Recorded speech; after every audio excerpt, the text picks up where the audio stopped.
What's up guys, Rye Guy here. I want to get into some lead guitar. This is for beginners, intermediate, even advanced students that feel like their guitar solos are not captivating. The major problem that I see is actually the core of the guitar solo, and a lot of people when they're getting into lead guitar, they miss this.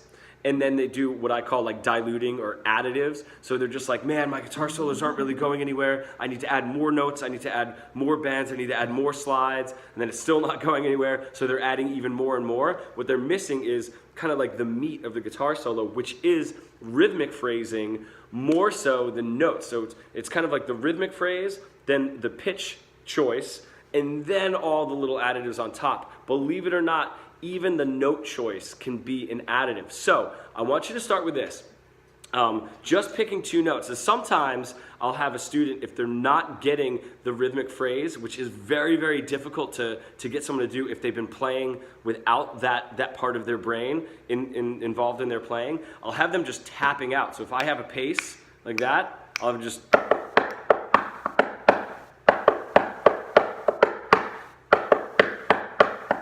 Right, that takes away everything and it just gets them to focus on a rhythmic phrase. So I'll have them do that, and then pick four more right after, pick four more right after, and then I'll have them do like an A, B. So they'll have like their A rhythm, their B rhythm, and then their A again, and their B again, and they go back and forth with that. That's just to train yourself to be listening for rhythm first. Next part of the exercise is no bends, no slides, no nothing. You just get the 5th fret, and the 8th fret of the bottom string. That's all you get. So if I do...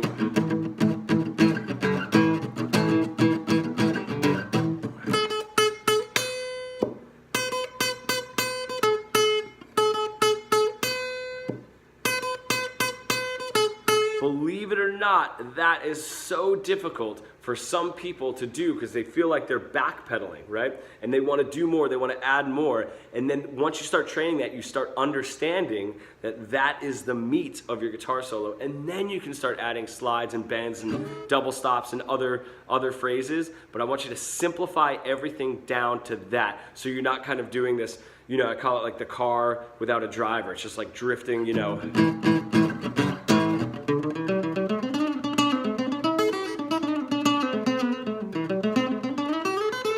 And then it's just got no direction. So I want you to start there, and then once you feel like you've kind of completed just the 5, 8, add one more note, okay? And then you get...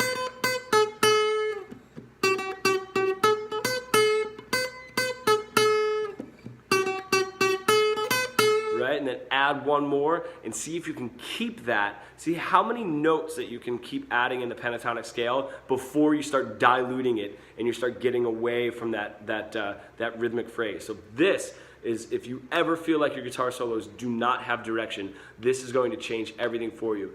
Even if you listen to shredders like Eddie Van Halen, Steve Vai, Joe Satriani, they have really, really beautiful motifs and rhythmic phrases, especially like as the head of their guitar, if it's an instrumental. And they're so good at kind of delivering that, and that's what keeps the listener coming back and really like kind of honing in on what it is that you're doing. So use your ear when you're listening to your favorite guitar solos. See if you can find the rhythmic phrases. See if you can find the melodic phrases, how they interplay with each other. I'm going to have some more exercises. If you guys want, videotape yourself doing this exercise and send it over to me, and I'll do a reply. If you have any questions, please let me know. Thanks, guys.